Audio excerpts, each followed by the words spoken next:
Capítulo segundo, donde el patrón de la tankadera corre grave peligro de perder una prima de 1.000 pesos.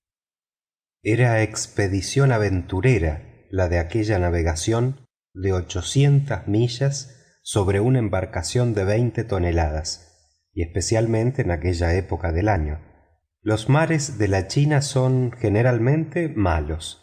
Están expuestos a borrascas terribles, principalmente durante los equinoccios, y todavía no habían transcurrido los primeros días de noviembre. Muy ventajoso hubiera sido, evidentemente, para el piloto el conducir los viajeros a Yokohama, puesto que le pagaban a tanto por día, pero arrostraría la grave imprudencia de intentar semejante travesía en esas condiciones, y era ya bastante audacia, si no temeridad, el subir hasta Shanghái.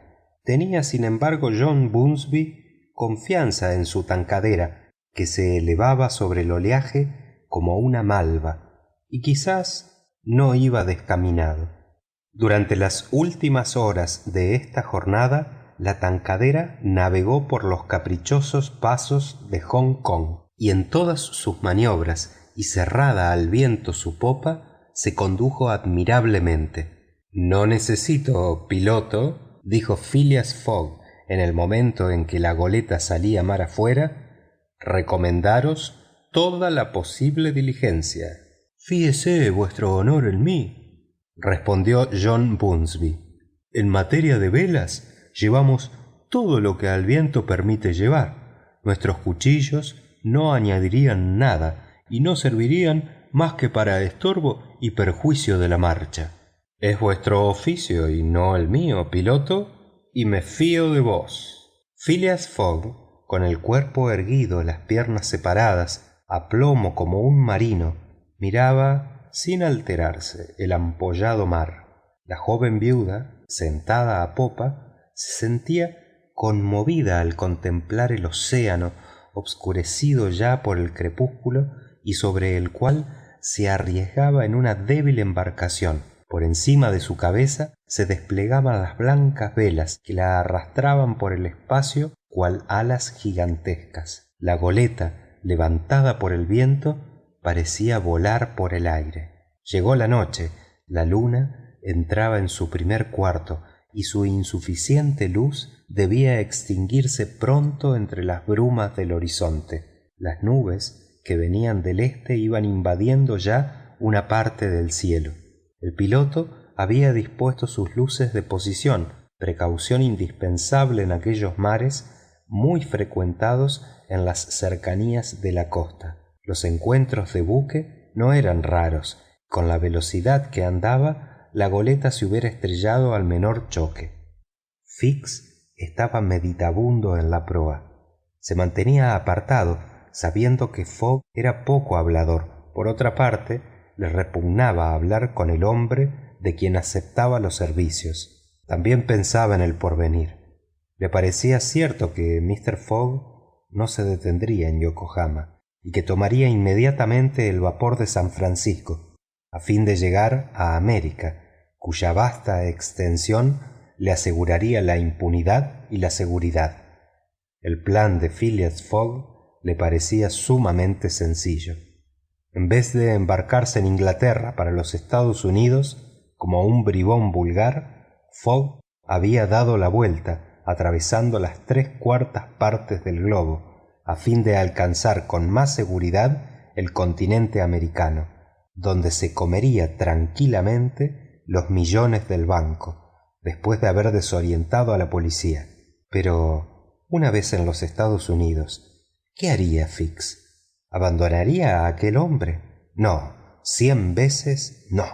Mientras no hubiese conseguido su extradición, no lo soltaría.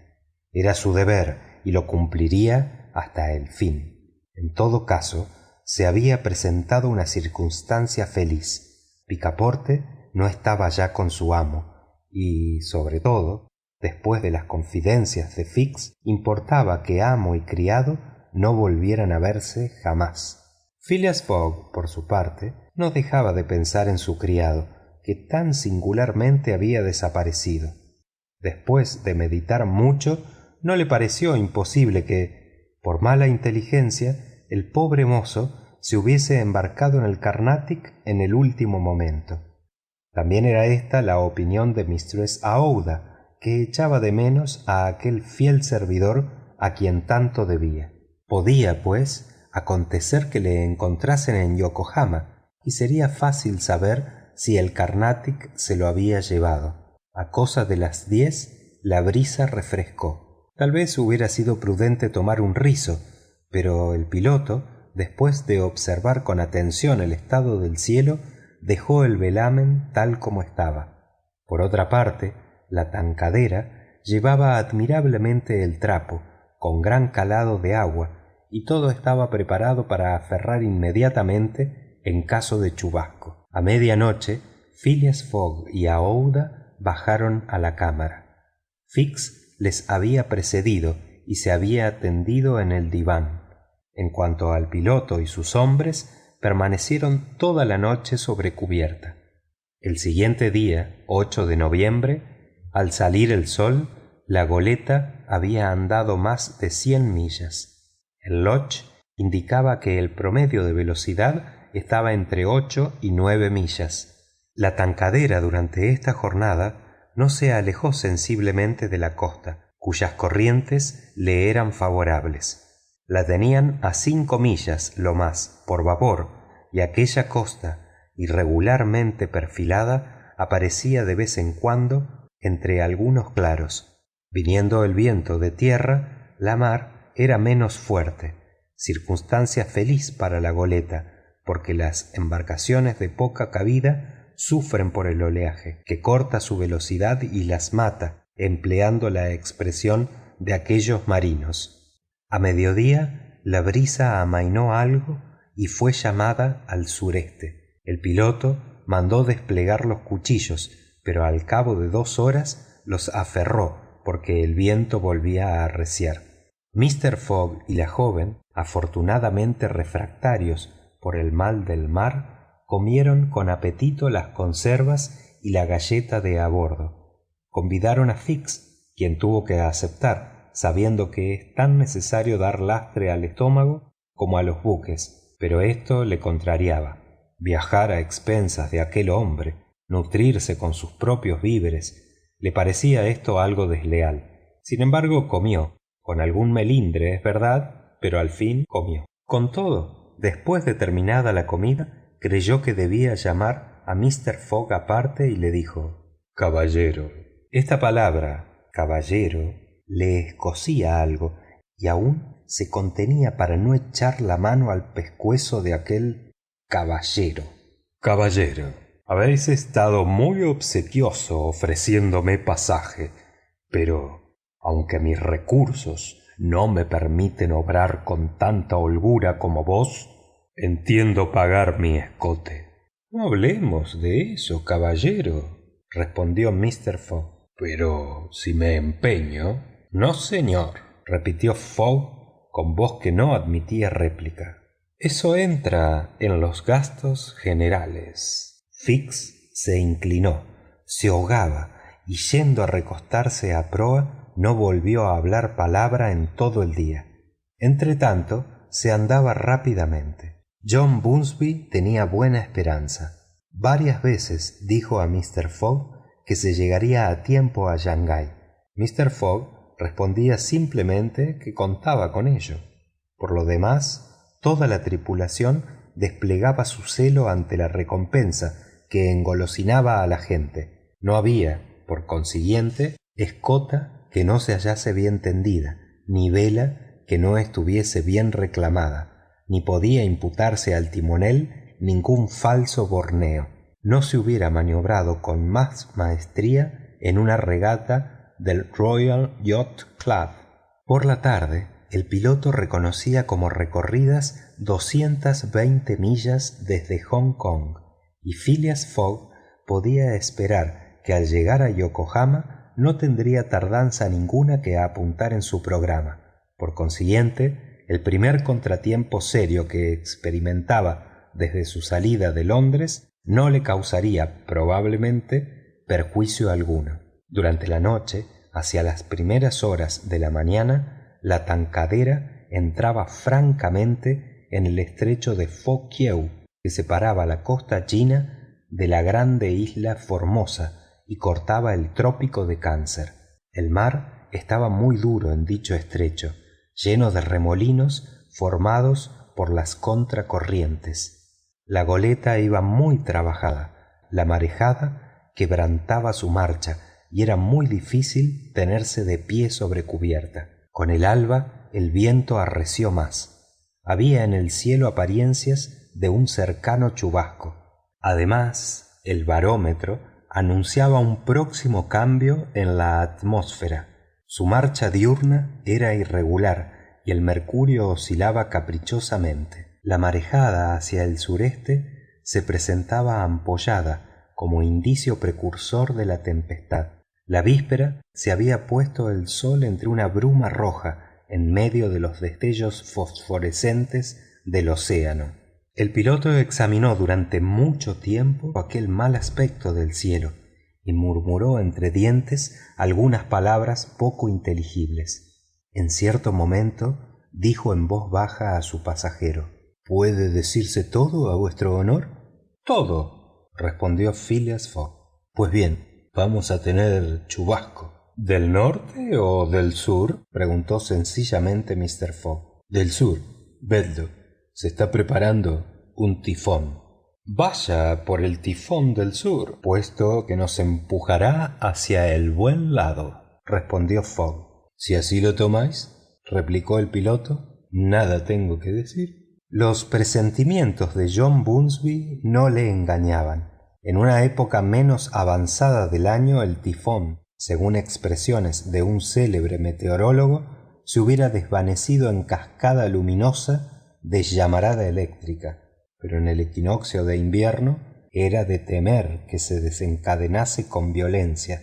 El piloto tomó sus precauciones de antemano, arrió todas las velas de la goleta y retiró las vergas sobre cubierta. Los botadores fueron despasados, las escotillas se condenaron cuidadosamente. Ni una gota de agua podía penetrar en el casco de la embarcación. Solo se izó en trinquetilla una sola vela triangular para conservar a la goleta con viento en popa, y así las cosas se esperó. John Bunsby había recomendado a sus pasajeros que bajasen a la cámara, pero en tan estrecho espacio, casi privado de aire y con los sacudimientos de la marejada, no podía tener nada de agradable aquel encierro. Ni Mr. Fogg, ni Mistress Aouida, ni el mismo Fix consintieron en abandonar la cubierta. A las 8, la borrasca de agua y de ráfagas cayó a bordo. Solo con su trinquetilla, la tankadera fue despedida como una pluma por aquel viento, del cual no se puede formar exacta idea sino cuando sopla en tempestad. Comparar su velocidad a la cuádruple de una locomotora lanzada a todo vapor sería quedar por debajo de la verdad. Durante toda la jornada corrió así hacia el norte, arrastrada por olas monstruosas y conservando felizmente una velocidad igual a la de ellas. 20 veces estuvo a pique de quedar anegada por una de esas montañas de agua que se levantaban por popa, pero la catástrofe se evitaba por un diestro golpe de timón dado por el piloto. Los pasajeros quedaban algunas veces mojados en grande por los rocíos que recibían con toda filosofía. Fix gruñía indudablemente, pero la intrépida Aouida, con la vista fija en su compañero, cuya sangre fría admiraba, se manifestaba digna de él y arrostraba a su lado la tormenta. En cuanto a Phileas Fogg, parecía que el tifón formaba parte de su programa. Hasta entonces, la tankadera había hecho siempre rumbo hacia el norte, mas por la tarde, como era de temer, el viento se llamó 3/4 al noroeste. La goleta, dando entonces el costado a la marejada, fue espantosamente sacudida. El mar la hería con violencia suficiente para espantar, cuando no se sabe con qué solidez están enlazadas entre sí todas las partes del buque. Con la noche la tempestad se acentuó más y viendo llegar la oscuridad y con la oscuridad crecer la tormenta, John Bunsby tuvo serios temores. Preguntó si sería tiempo de escalar la costa y consultó a la tripulación, después de lo cual se acercó a Fogg y le dijo: «Creo, vuestro honor, que haríamos bien en arribar a un puerto de la costa». «Yo también lo creo», respondió Phileas Fogg. «Ah», dijo el piloto, «¿pero en cuál?» «Solo conozco uno», respondió tranquilamente Mr. Fogg. «¿Y es Shanghái?» El piloto estuvo algunos momentos sin comprender lo que significaba esta respuesta y lo que encerraba de obstinación y de tenacidad. Después exclamó: «Pues bien, sí, vuestro honor tiene razón. A Shanghái».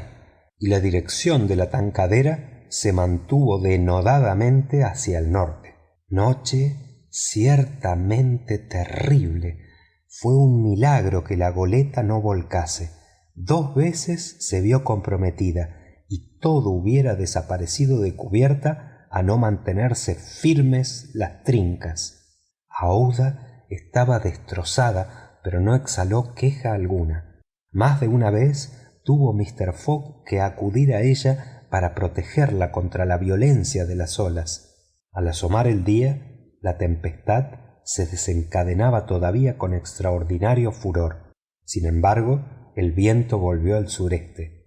Era una modificación favorable y la tankadera hizo rumbo de nuevo en aquel mar bravío cuyas olas se estrellaban entonces con las producidas por la nueva dirección del viento. De aquí el choque de marejadas encontradas que hubiera desmantelado una embarcación construida con menos solidez. De vez en cuando se divisaba la costa por entre las rasgadas brumas, pero ni un solo buque a la vista. La tankadera era la única que se aguantaba a la mar. A mediodía hubo algunos síntomas de calma, que con el descenso del sol en el horizonte se pronunciaron con más decisión. La corta duración de la tempestad se debió a su misma violencia. Los pasajeros, completamente quebrantados, pudieron comer algo y tomar algún alimento.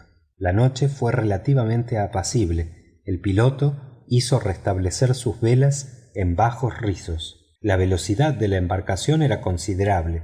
Al amanecer del 11, reconocida la costa, aseguró John Bunsby que Shanghái no distaba 100 millas. No quedaba más que aquella jornada para andar esas 100 millas. Aquella misma tarde debía llegar Mr. Fogg a Shanghái, si no quería faltar a la salida del vapor de Yokohama. Al no estallar la tempestad, durante la cual perdió muchas horas, no hubiera estado en aquel momento a 30 millas del puerto. La brisa amainaba sensiblemente y la mar se calmaba al propio tiempo. La goleta se cubrió de trapo.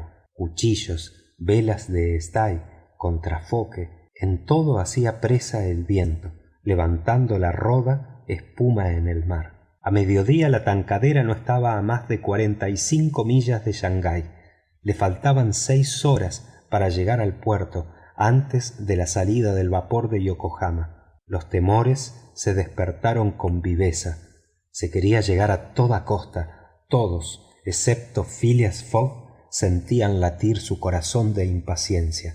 Era necesario que la goleta se mantuviese en un promedio de 9 millas por hora y el viento seguía calmándose. Era una brisa irregular que soplaba de la costa a rachas, después de cuyo paso desaparecía el oleaje. Sin embargo, la embarcación era tan ligera, sus velas, de tejido fino, recogían tan bien los movimientos sueltos de la brisa que con ayuda de la corriente, a las 6, John Bunsby no contaba ya más que 10 millas hasta la ría de Shanghái, porque esta ciudad está situada a 12 millas de la embocadura. A las 7 todavía faltaban 3 millas hasta Shanghái. De los labios del piloto se escapó una formidable imprecación. La prima de 1000 pesos iba a escapársele. Miró a Mr. Fogg, quien estaba impasible, a pesar de que se jugaba en aquel momento la fortuna entera. Entonces apareció sobre el agua un largo huso negro, coronado por un penacho de humo. Era el vapor americano que salía a la hora reglamentaria. ¡Maldición!, exclamó John Bunsby, que rechazó la barca con desesperado brazo. «Señales», dijo simplemente Phileas Fogg. En la proa de la tankadera había un cañoncito de bronce que servía para señales en tiempo de bruma. El cañón se cargó hasta la boca, pero en el momento en que el piloto iba a aplicar la mecha, dijo Mr. Fogg: «¡Bandera morrón!». La bandera se arrió a medio mástil, en demanda de auxilio, esperando que al verla el vapor americano modificaría su rumbo para acudir a la embarcación. «¡Fuego!», dijo Mr. Fogg, y la detonación del cañoncito estalló por los aires. Fin del capítulo 2. Capítulo 3, donde Picaporte ve muy bien que, aun en las antípodas, es prudente llevar algún dinero en el bolsillo. El Carnatic, salido de Hong Kong el 7 de noviembre a las 6:30 de la tarde, se dirigía a todo vapor hacia las tierras del Japón. Llevaba cargamento completo de mercancías y pasajeros. 2 cámaras de popa estaban desocupadas. Eran las que se habían tomado para Phileas Fogg. Al día siguiente por la mañana, los hombres de proa pudieron ver, no sin sorpresa, a un pasajero que, con la vista medio embobada, el andar vacilante, la cabeza espantada, salía de la carroza de segundas y venía a sentarse, vacilante, sobre una pieza de respeto. Ese pasajero era Picaporte en persona. He aquí lo acontecido. Algunos instantes después que Fix salió del fumadero, 2 mozos habían recogido a Picaporte, profundamente dormido, y lo habían acostado sobre la tarima reservada a los fumadores. Pero 3 horas más tarde, Picaporte, perseguido hasta en sus pesadillas por una idea fija, se despertaba y luchaba contra la acción enervante del narcótico. El pensamiento de su deber no cumplido sacudía su entorpecimiento. Bajaba de aquella tarima de ebrios y apoyándose vacilante en las paredes, cayendo y levantándose, pero siempre impelido por una especie de instinto, salía del fumadero gritando como en sueños: «¡El Carnatic! ¡El Carnatic!». El vapor estaba ya humeando y dispuesto a marchar. Picaporte no tenía más que dar algunos pasos. Se lanzó sobre el puente volante, salvó el espacio y cayó sin aliento a proa en el momento en que el Carnatic largaba sus amarras. Algunos marineros, como gente acostumbrada a esta clase de escenas, descendieron al pobre mozo a una cámara de segunda, y Picaporte no se despertó hasta la mañana siguiente, a 150 millas de la tierra de China. Por eso, pues, se hallaba Picaporte aquel día sobre la cubierta del Carnatic, volviendo a aspirar a todo pulmón las brisas del mar. Este aire puro lo serenó, comenzó a reunir sus ideas y no lo consiguió sin esfuerzos. Pero al fin recordó las escenas de la víspera, las confidencias de Fix, el fumadero, etc. «Es evidente», decía para sí, «que he estado abominablemente ebrio. ¿Qué dirá Mr. Fogg? En todo caso, no he faltado a la salida del buque, que es lo principal». Y después, acordándose de Fix, añadía: «En cuanto a ese, espero que ya nos habremos desembarazado de él y que después de lo que me ha propuesto no se atreverá a seguirnos sobre el Carnatic un inspector de policía, un detective, en seguimiento de mi amo, acusado del robo cometido en el Banco de Inglaterra. Quite allá. Mr. Fogg es ladrón como yo asesino». ¿Debía Picaporte referir todo eso a su amo? ¿Convenía enterarle del papel que desempeñaba Fix en este asunto? ¿No sería mejor aguardar su llegada a Londres para decirle que un agente de policía metropolitana le había seguido alrededor del mundo y para reírse juntos. Indudablemente que sí. Y en todo caso, había tiempo de resolver esta cuestión. Lo más urgente era presentarse a Mister Fogg y darle excusas por lo sucedido. Sobre cubierta no vio a nadie que se pareciese a Mister Fogg, ni a Mistress Aouida. Bueno, dijo entre sí, Mistress Aouida estará todavía acostada, y en cuanto a Mister Fogg, habrá tropezado con algún jugador de whist, y según su costumbre... Diciendo esto, Picaporte bajó al salón. Allí no estaba su amo. Picaporte preguntó al purser cuál era el camarote que ocupaba Mister Fogg. El purser le contestó que no conocía a nadie que se llamara así. Dispensad, dijo Picaporte insistiendo. Se trata de un caballero alto, frío, poco comunicativo, acompañado de una joven señora. No tenemos señoras jóvenes a bordo, respondió el purser. Por lo demás, he aquí la lista de pasajeros. Podéis consultarla. Picaporte la leyó y allí no figuraba el nombre de su amo. Tuvo una especie de desvanecimiento. Ni una sola idea cruzó por su cerebro. «¿Pero estoy en el Carnatic?», preguntó. «Sí», respondió el purser. «¿En rumbo para Yokohama?» «Perfectamente». Picaporte había tenido de pronto el temor de haberse equivocado de buque. Pero si él estaba en el Carnatic, era bien seguro que su amo no. Picaporte se dejó caer sobre un sillón como herido del rayo. Acababa de ocurrírsele súbitamente una idea clara. Recordó que la hora de salida del Carnatic se había adelantado y que no se lo había avisado a su amo. Era culpa suya, por consiguiente, que Mister Fogg y Mistress Aouida hubiesen perdido el viaje.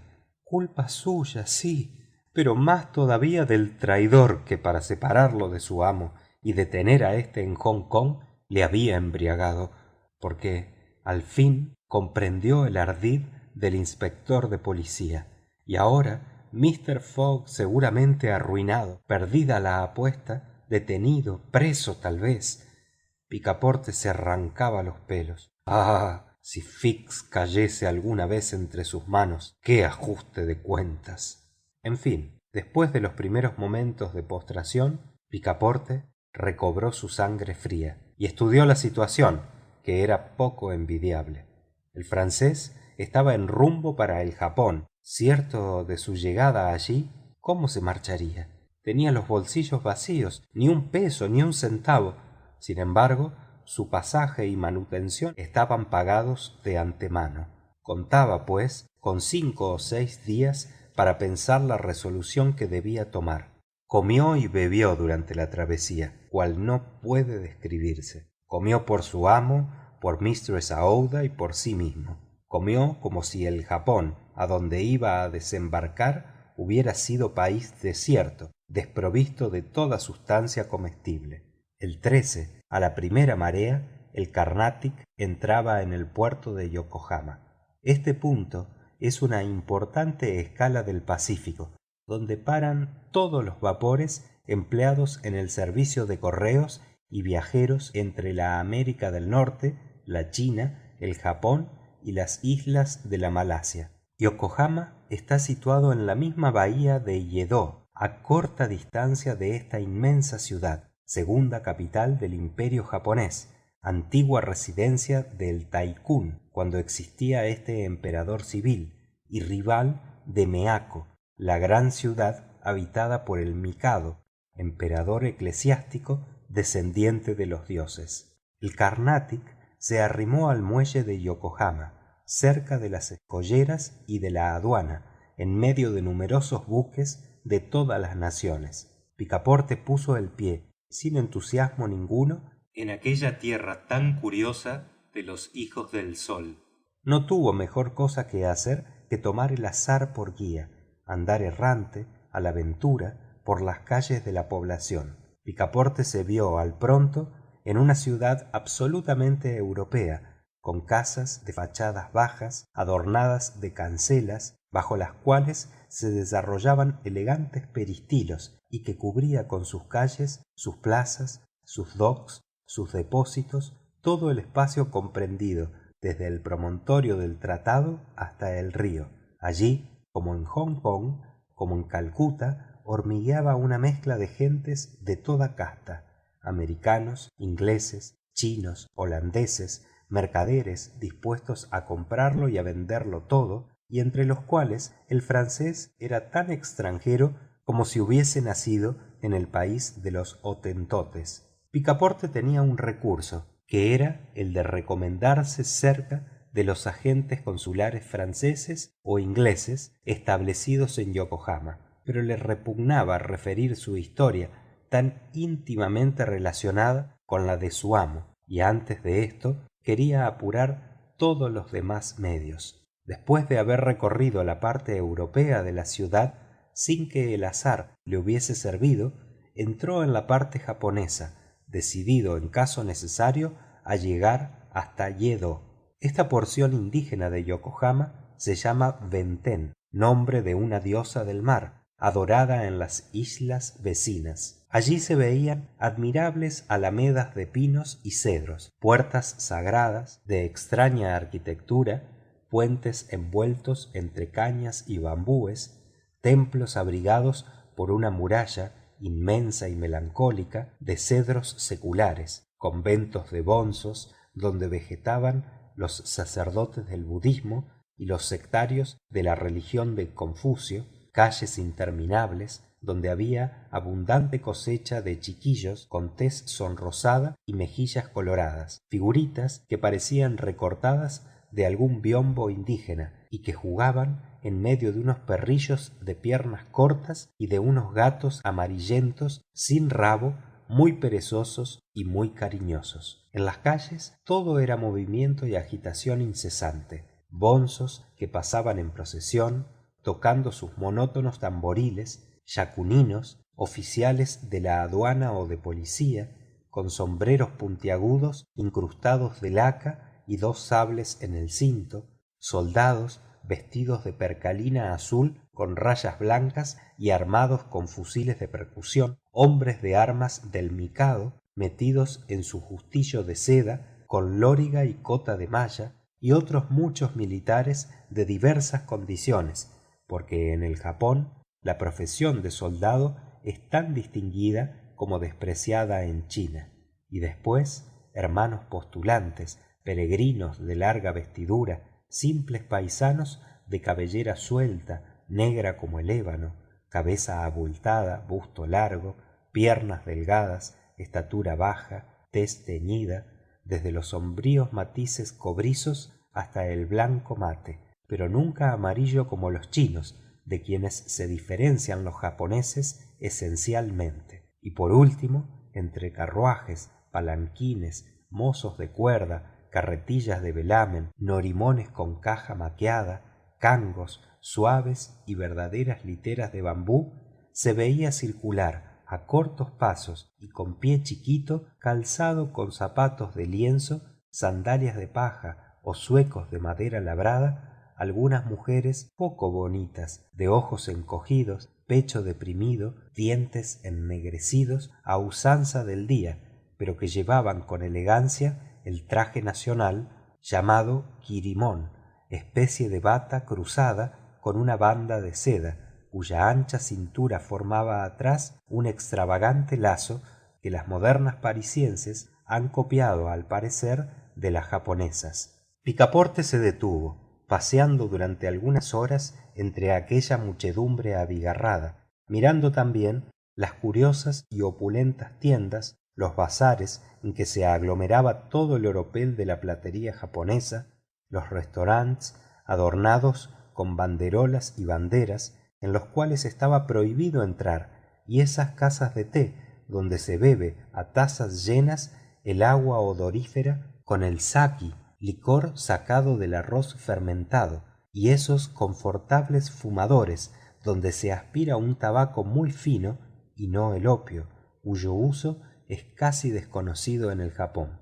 Después Picaporte se encontró en la campiña, en medio de inmensos arrozales. Allí ostentaban sus últimos colores y sus últimos perfumes las brillantes camelias, nacidas no ya en arbustos sino en árboles, y dentro de las cercas de los bambúes se veían cerezos, ciruelos, manzanos, que los indígenas cultivaban más bien por sus flores que por sus frutos, y que están defendidos contra los pájaros, palomas, cuervos y otras aves por medio de maniquíes haciendo muecas o con torniquetes chillones. No había cedro majestuoso que no abrigase alguna águila, ni sauce bajo el cual no se encontrase alguna garza melancólicamente posada sobre un pie. En fin, por todas partes había cornejas, patos, gavilanes, gansos silvestres y muchas de esas grullas a las cuales tratan los japoneses de señorías porque simbolizan para ellos la longevidad y la dicha. Al andar así vagando, Picaporte descubrió algunas violetas entre las hierbas. «Bueno», dijo, «ya tengo cena», pero las olió y no tenían perfume alguno. «No tengo suerte», pensó para sus adentros. Cierto es que el buen muchacho había almorzado por previsión todo lo copiosamente que pudo antes de salir del Carnatic, pero después de un día de paseo se sintió muy hueco el estómago. Bien había observado que en la muestra de los carniceros faltaba el carnero, la cabra o el cerdo, y como sabía que es un sacrilegio matar bueyes, únicamente reservados a las necesidades de la agricultura, había deducido que la carne andaba escasa en el Japón. No se engañaba, pero a falta de todo eso, su estómago se hubiera arreglado con jabalí, gamo, perdices o codornices, aves o pescado con que se alimentan exclusivamente los japoneses, juntamente con el producto de sus arrozales, pero debió hacer de tripas corazón y dejar para el día siguiente el cuidado de proveer a su manutención. Llegó la noche y Picaporte regresó a la ciudad indígena, vagando por las calles en medio de faroles multicolores, viendo a los farsantes ejecutar sus maravillosos ejercicios y a los astrólogos que al aire libre reunían a la gente alrededor de su telescopio. Después volvió al puerto, esmaltado con las luces de los pescadores que atraían los peces por medio de antorchas encendidas. Por último, las calles se despoblaron. A la multitud sucedieron las rondas de yacuninos, oficiales que, con sus magníficos trajes y en medio de un séquito, parecían embajadores, y Picaporte repetía alegremente cada vez que encontraba alguna vistosa patrulla: «Bueno va, otra embajada japonesa que sale para Europa». Fin del capítulo 3. Capítulo 4, donde la nariz de Picaporte se prolonga desmesuradamente. Al día siguiente, Picaporte, derrengado y hambriento, dijo para sí que era necesario comer a toda costa, y que lo más pronto sería mejor. Bien tenía el recurso de vender el reloj, pero antes hubiera muerto de hambre. Entonces, o nunca, era ocasión para aquel buen muchacho de utilizar la voz fuerte, si no melodiosa, de que le había dotado la naturaleza. Sabía algunas coplas de Francia y de Inglaterra y resolvió ensayarlas. Los japoneses debían seguramente ser aficionados a la música, puesto que todo se hace entre ellos a son de timbales, tam-tams y tambores, no pudiendo menos de apreciar por consiguiente el talento de un cantor europeo. Pero era quizá temprano para organizar un concierto, y los dilettanti, súbitamente despertados, no hubieran quizá pagado al cantante en moneda con la efigie del Mikado. Picaporte se decidió en su consecuencia a esperar algunas horas, pero mientras iba caminando le ocurrió que parecía demasiado bien vestido para un artista ambulante, y concibió entonces la idea de trocar su traje por unos guiñapos que estuviesen más en armonía con su posición. Este cambio debía producirle además un saldo que podía aplicar inmediatamente a satisfacer su apetito. Una vez tomada esta resolución, faltaba ejecutarla, y sólo después de muchas investigaciones descubrió Picaporte a un vendedor indígena, a quien expuso su petición. El traje europeo gustó al ropavejero, y no tardó Picaporte en salir ataviado con un viejo ropaje japonés y cubierto con una especie de turbante de estrías, desteñido por la acción del tiempo. Pero en compensación sonaron en su bolsillo algunas monedas de plata. Bueno, pensó, me figuraré que estamos en carnaval. El primer cuidado de Picaporte, así japonizado, fue el de entrar en un tea house de modesta apariencia, y allí almorzó un resto de ave y algunos puñados de arroz, cual hombre para quien la comida era todavía problemática. Ahora, dijo entre sí, después de restaurarse copiosamente, se trata de no perder la cabeza. Ya no tengo el recurso de vender esta vestidura por otra que sea todavía más japonesa. Es necesario, pues, discurrir el medio de dejar lo más pronto posible este país del sol, del cual no guardaré más que un lamentable recuerdo. Ocurrióle entonces visitar los vapores que estaban dispuestos a salir para América. Contaba con ofrecerse en calidad de cocinero o de criado, no pidiendo por toda retribución más que el pasaje y el sustento. Una vez en San Francisco, trataría de salir de apuros. Lo importante era salvar las 4.700 millas del Pacífico, que se extiende entre el Japón y el Nuevo Mundo. No siendo Picaporte hombre que dejase dormir una idea, se dirigió al puerto de Yokohama, pero a medida que se acercaba a los docks, su proyecto, que tan sencillo le había parecido, al concebirlo, lo iba considerando impracticable.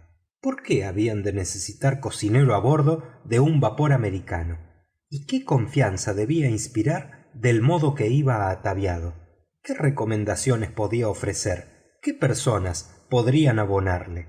Estando así, reflexionando, cayó su vista sobre un inmenso cartel que una especie de clown paseaba por las calles de Yokohama.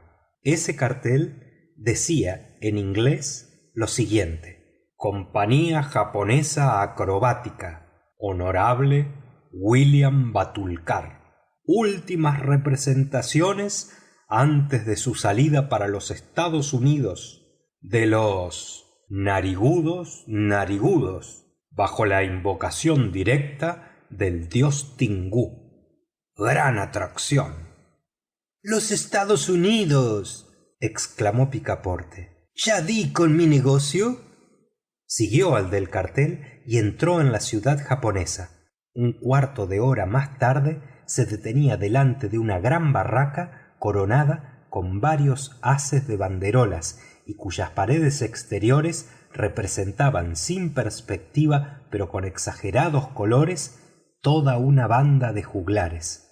Era el establecimiento del honorable Batulcar, especie de Barnum americano, director de una compañía de saltimbanquis, juglares, clowns, acróbatas, equilibristas, gimnastas, que según el cartel daban sus últimas representaciones antes de dejar el imperio del sol para irse a los Estados Unidos. Picaporte entró bajo un peristilo que precedía al barracón y preguntó por el señor Batulcar, quien se presentó en persona.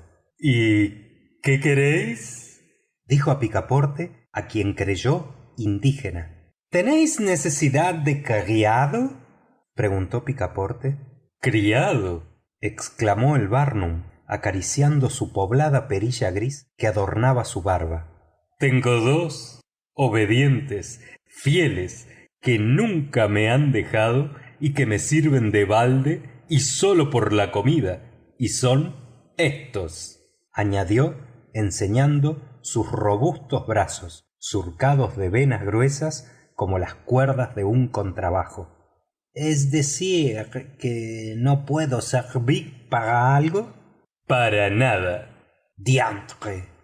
es que me hubiera convenido mucho marcharme con vos. Hola, dijo el honorable Batulcar. lo mismo soy japonés que yo mico. ¿Por qué vais así vestido? Cada uno se viste como puede. Cierto. ¿Sois francés? Oui, parisiense. Entonces, sabréis hacer muecas. ¿A fe mía? Respondió Picaporte, incomodado por la pregunta. Nosotros, los franceses, sabemos hacer muecas, es verdad, pero no mejor que los americanos. ¿Es verdad? Pues bien, si no os tomo como criado, puedo tomaros como clown. Ya comprendéis, bravo mozo. En Francia se exhiben farsantes extranjeros y en el extranjero farsantes franceses. Ah, Por lo demás, ¿sois vigoroso? sobre todo cuando acabo de comer. ¿Y sabéis cantar? Oui, respondió Picaporte, que en otros tiempos había tomado parte en algunos conciertos de calle. Pero, ¿sabéis cantar cabeza abajo, con una peonza girando sobre la planta del pie izquierdo y un sable en equilibrio sobre la planta del pie derecho?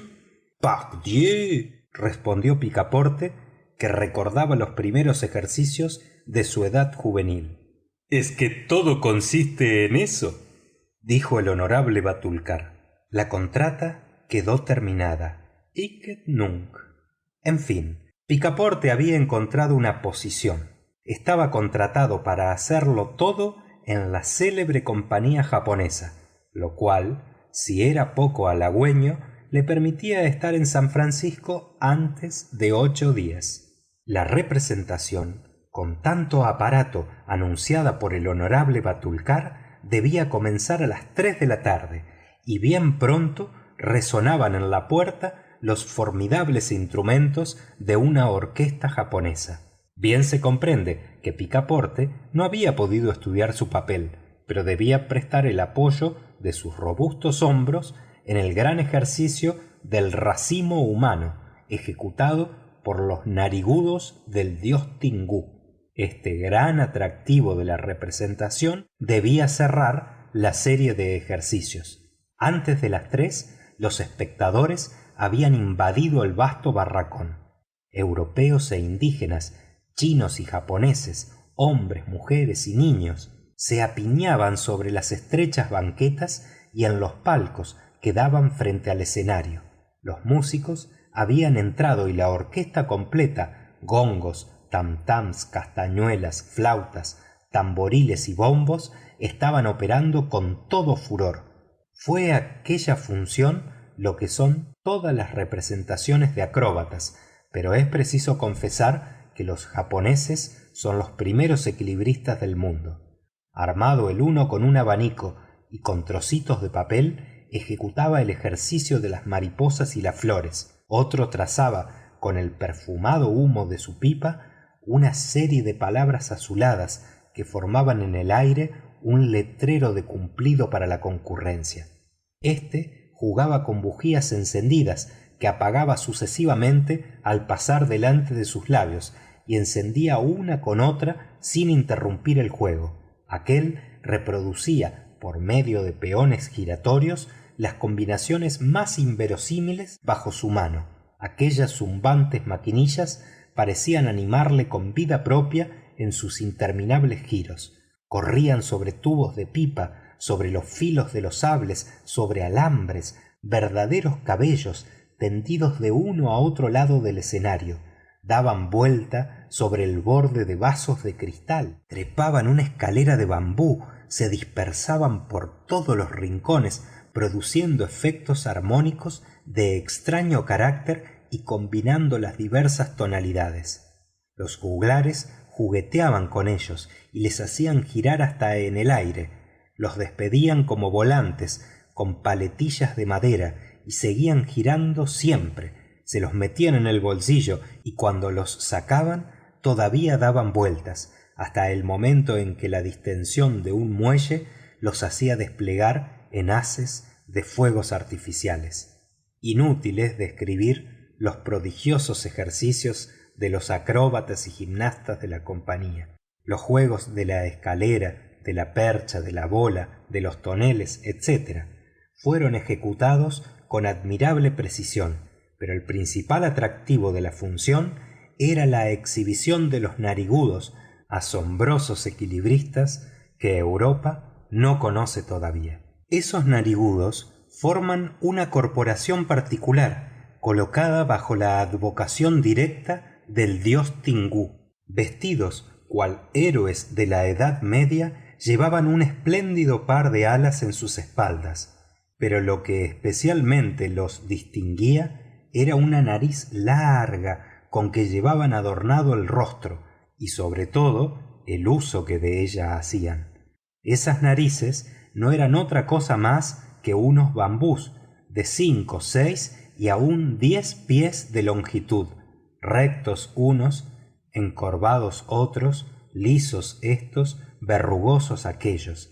Sobre estos apéndices, fijados con solidez, se verificaban los ejercicios de equilibrio. Una docena de los sectarios del dios Tingú se echaron de espaldas y sus compañeros se pusieron a jugar sobre sus narices, enhiestas cual pararrayos, saltando, volteando de una a otra y ejecutando las suertes más inverosímiles. Para terminar, se había anunciado especialmente al público la pirámide humana, en la cual unos 50 narigudos debían figurar la carroza de Jaggernaut. Pero en vez de formar esta pirámide tomando los hombros como punto de apoyo, los artistas del honorable Batulcar debían sustentarse narices sobre narices. Se había marchado de la compañía uno de los que formaban la base de la carroza, y como bastaba para ello ser vigoroso y hábil, Picaporte había sido elegido para reemplazarle.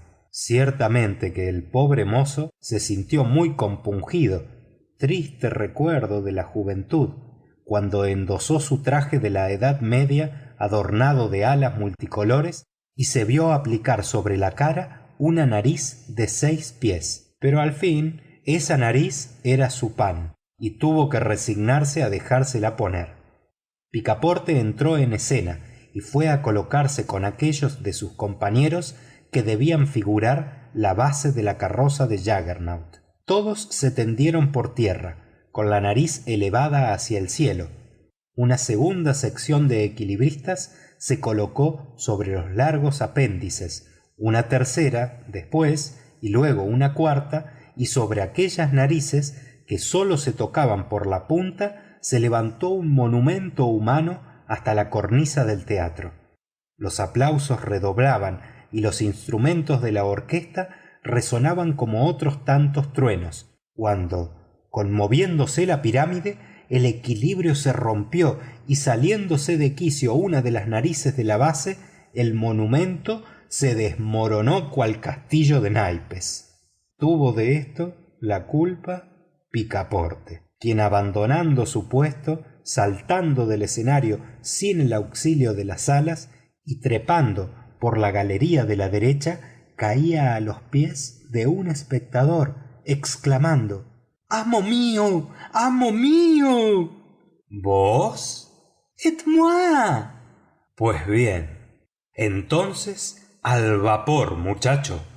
Mr. Fogg, Mistress Aouida, que le acompañaba, y Picaporte salieron precipitados por los pasillos, pero tropezaron fuera del barracón con el honorable Batulcar, furioso, que reclamaba indemnización por la rotura.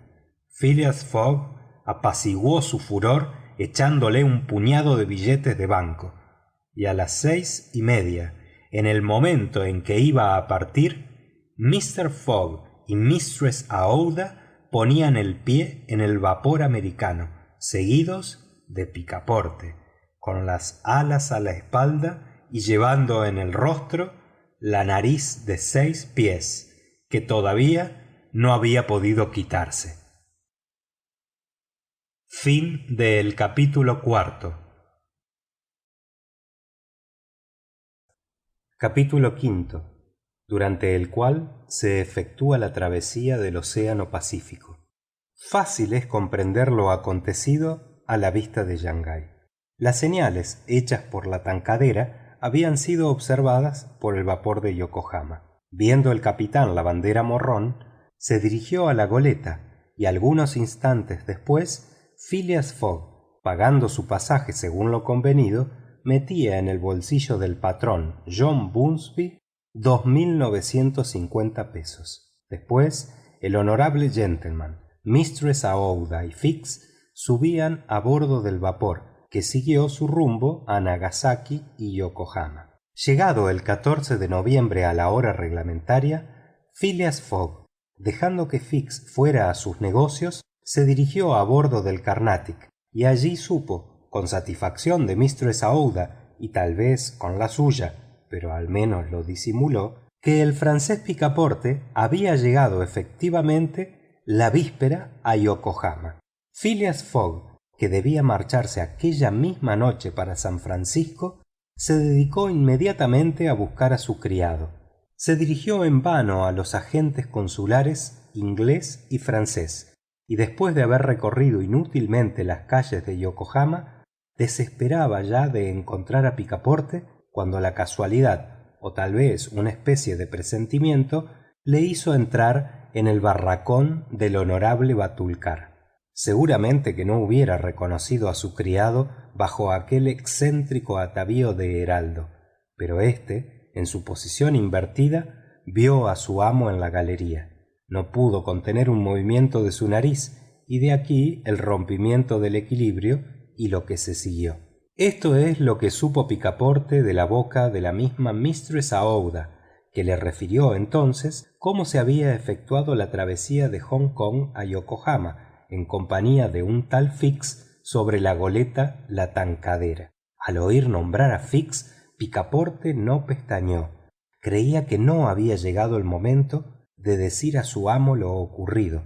Así es que, en la relación que hizo de sus aventuras, se culpó a sí mismo, excusándose con haber sido sorprendido por la embriaguez del opio en un fumadero de Hong Kong. Mr. Fogg escuchó esta relación con frialdad y sin responder, y después abrió a su criado un crédito suficiente para procurarse a bordo un traje más conveniente. Menos de una hora después, el honrado mozo, después de quitarse las alas y la nariz y de mudar de ropa, no conservaba ya nada que recordase al sectario del dios Tingú. El vapor que hacía la travesía de Yokohama a San Francisco pertenecía a la compañía del Pacifico Mail Steam y se llamaba General Grant. Era un gran buque de ruedas de 2.500 toneladas, bien acondicionado y dotado de mucha velocidad. Sobre cubierta se elevaba y bajaba alternativamente un enorme balancín, en una de cuyas extremidades se articulaba la barra de un pistón y en la otra la de una biela, que transformando el movimiento rectilíneo en circular se aplicaba directamente al árbol de las ruedas. El General Grant estaba aparejado en corbeta de 3 palos y poseía gran superficie de velamen que ayudaba poderosamente al vapor. Largando 12 millas por hora, el vapor no debía emplear menos de 21 días en atravesar el Pacífico. Phileas Fogg estaba, por consiguiente, autorizado para creer que, llegando el 2 de diciembre a San Francisco, estaría el 11 en Nueva York y el 20 en Londres, ganando algunas horas sobre la fecha fatal del 21 de diciembre. Los pasajeros eran bastante numerosos a bordo del vapor. Había ingleses, americanos, una verdadera emigración de coolies para América y cierto número de oficiales del ejército de Indias que utilizaban su licencia dando la vuelta al mundo. Durante la travesía no hubo ningún incidente náutico. El vapor, sostenido sobre sus anchas ruedas y apoyado por su fuerte velamen, cabeceaba poco, y el océano Pacífico justificaba bastante bien su nombre. Mr. Fogg estaba tan tranquilo y tan poco comunicativo como siempre. Su joven compañera se sentía cada vez más inclinada a este hombre, por otra atracción diferente de la del reconocimiento. Aquel silencioso carácter, tan generoso en suma, le impresionaba más de lo que creía, y casi sin apercibirse de ello se dejaba llevar por sentimientos cuya influencia no parecía hacer mella sobre el enigmático Fogg. Además, mistress aouida se interesaba muchísimo en los proyectos del gentleman. Le inquietaban las contrariedades que pudieran comprometer el éxito del viaje, y a veces hablaba con Picaporte, que no dejaba de leer entre renglones en el corazón de mistress aouida. Este buen muchacho tenía ahora en su amo una fe ciega. No agotaba los elogios sobre la honradez, la generosidad, la abnegación de Phileas Fogg, y después tranquilizaba a mistress aouida sobre el éxito del viaje, repitiendo que lo más difícil estaba hecho, que ya quedaban atrás los fantásticos países de la China y el Japón, que ya marchaban hacia las naciones civilizadas, y por último que un tren de San Francisco a Nueva York y un transatlántico de Nueva York a Londres bastarían indudablemente para terminar esta dificultosa vuelta al mundo en los plazos convenidos. 9 días después de haber salido de Yokohama, Phileas Fogg había recorrido exactamente la mitad del globo terrestre. En efecto, el General Grant pasaba el 23 de noviembre por el meridiano 180, bajo el cual se encuentran en el hemisferio austral los antípodas de Londres. De 80 días disponibles, Mr. Fogg había empleado ya, ciertamente, 52, y no le quedaban ya más que 28. Pero si el gentleman se encontraba a medio camino en cuanto a los meridianos, había recorrido en realidad más de los 2/3 del trayecto total, a consecuencia de los rodeos de Londres a Aden, de Aden a Bombay, de Calcuta a Singapur y de Singapur a Yokohama. Siguiendo circularmente el paralelo 50, que es el de Londres, la distancia no hubiera sido más que unas 12.000 millas, mientras que por los caprichosos medios de locomoción había de recorrer 26.000, de las cuales se habían andado ya 17.500 el 23 de noviembre. En lo sucesivo, el camino era directo y Fix ya no estaba allí para acumular obstáculos. Aconteció también que, en esa misma fecha, 23 de noviembre, Picaporte experimentó suma alegría. Recuérdese que se había obstinado en conservar la hora de Londres en su famoso reloj de familia, teniendo por equivocadas todas las horas de los países que atravesaba. Pues bien, aquel día, sin haber tocado a su reloj, se encontró conforme con los cronómetros de a bordo. Fácil es comprender el triunfo de Picaporte, que hubiera querido tener delante a Fix para saber lo que diría. Ese tunante que me refería un montón de historias sobre los meridianos, el sol y la luna, repetía Picaporte. Vaya una gente. Si la escuchasen, buena relojería habría. Ya estaba yo seguro que algún día se decidiría el sol a arreglarse por mi reloj. Picaporte ignoraba que, si la muestra de su reloj hubiese estado dividida en 24 horas en vez de 12, como los relojes italianos, no hubiera tenido motivo ninguno de triunfo, porque las manecillas de su instrumento, cuando fuesen las 9 de la mañana, señalarían las de la noche, es decir, la hora 21ª después de medianoche, diferencia precisamente igual a la que existe entre Londres y el meridiano, que está a 180 grados. Pero, si Fix hubiera sido capaz de explicar ese efecto puramente físico, Picaporte no lo habría comprendido ni admitido. Además de que si, en aquel momento, el inspector de policía se hubiese presentado a bordo, es probable que Picaporte le ajustaría cuentas y de un modo muy diferente. ¿Y dónde estaría Fix entonces? Precisamente a bordo del General Grant. En efecto, al llegar a Yokohama, el agente, separándose de Mister Fogg, a quien esperaba encontrar en el resto del día, se había dirigido inmediatamente al despacho del cónsul inglés. Allí encontró el mandamiento que, corriendo detrás de él desde Bombay, tenía ya 40 días de fecha, mandamiento que le había sido enviado de Hong Kong por el mismo Carnatic, a cuyo bordo se le creía. Júzguese del despecho que experimentó el detective. El mandamiento ya era inútil. Mister Fogg no estaba en las posesiones inglesas y era necesaria una carta de extradición para prenderle. «Corriente», dijo para sí después de pasado el primer momento de ira. «El mandamiento no sirve para aquí, pero me servirá en Inglaterra. Ese bribón tiene trazas de volver a su patria, creyendo haber desorientado a la policía. Bien, le seguiré hasta allí. En cuanto al dinero, Dios quiera que le quede algo, porque en viajes, primas, procesos, multas, elefantes y gastos de toda clase, mi hombre ha dejado ya más de 25,000 pesos por el camino. En fin de cuentas, el banco es rico». Tomada su resolución, Fix se embarcó en el General Grant. Estaba a bordo cuando Mister Fogg y Mistress Aouida llegaron. Con sorpresa suya, reconoció a Picaporte bajo su traje de heraldo.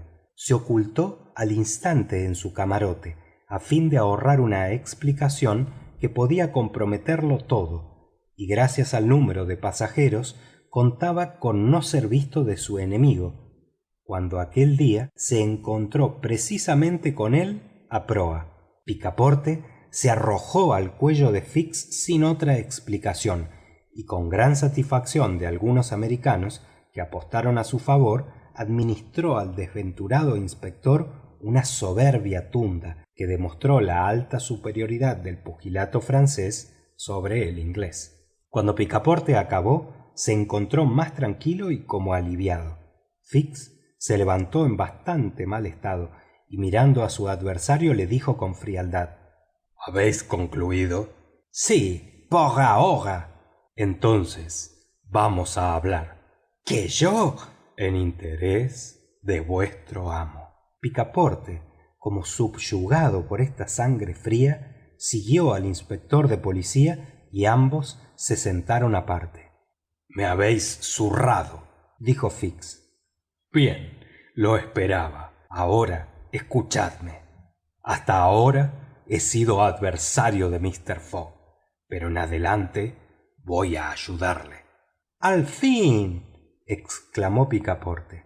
«¿Le creéis hombre honrado?» «No», respondió con frialdad Fix. «Le creo un bribón». «Shh, no os mováis y dejadme acabar. Mientras Mister Fogg ha estado en las posiciones inglesas, he tenido interés en detenerle, aguardando un mandamiento de prisión. Todo lo he intentado con ese objeto. He echado detrás de él a los sacerdotes de Bombay, os he embriagado en Hong Kong, os he separado de vuestro amo, le he hecho perder el vapor de Yokohama». Picaporte seguía escuchando con los puños preparados. «Ahora», prosiguió Fix, «Mister Fogg regresa, según parece, a Inglaterra. Le seguiré hasta allí, pero aplicando, para apartar los obstáculos, tanto celo como he empleado hasta ahora para acumularlos. Ya lo veis, mi juego ha cambiado porque así lo quiere mi interés. Añado que vuestro interés es igual al mío, porque solo en Inglaterra es donde sabréis si estás al servicio de un criminal o de un hombre de bien». Picaporte había escuchado a Fix con mucha atención y se convenció de su buena fe. «¿Somos amigos?», preguntó Fix. «Amigos no», respondió Picaporte. «Seremos aliados y a beneficio de inventario, porque a la menor apariencia de traición os retuerzo el pescuezo». «Convenido», dijo tranquilamente el inspector de policía. 11 días después, el 3 de noviembre, el general Grant entraba en la bahía de la Puerta de Oro y llegaba a San Francisco. Mister Fogg no había ganado todavía ni perdido un solo día. Fin del capítulo 5.